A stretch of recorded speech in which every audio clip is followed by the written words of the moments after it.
Ça s'est très très bien passé. C'était très formateur. L'intitulé en lui-même déjà donnait envie de venir quand on est un minimum dans la rédaction au quotidien dans sa fonction. Et puis bah, après, au quotidien, on a une super équipe. Les collègues étaient vraiment chouettes. Je pense que ça joue beaucoup parce que s'il n'y avait pas de bienveillance dans ce groupe, on n'oserait pas faire tout ce qu'on a, je pense, osé. Le formateur, il demande quand même beaucoup de se livrer, d'être quand même très personnel dans sa manière d'écrire, dans ce qu'on raconte, dans les exercices à pratiquer. Donc si on n'est pas entouré de personnes bienveillantes, c'est très important et du coup, ça aide dans ce type de formation.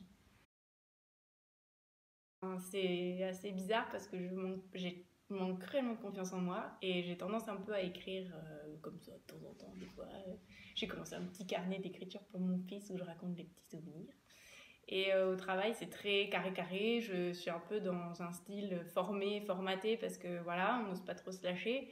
Et pourtant, je me disais intérieurement que j'avais peut-être un petit truc un peu fun à transmettre que je faisais déjà à l'oralité. Et finalement, ça m'a confirmé en fait dans cette voie d'écriture. Donc je me dis que maintenant, bah, y a plein de choses à changer, plein de choses à faire et qu'il va falloir convaincre les collègues au bureau de tous se ressortir notre patte et d'avoir des textes fun, sympas et qui attirent tout le monde.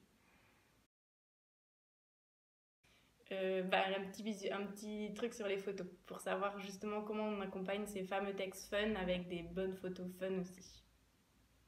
Merci, c'était top.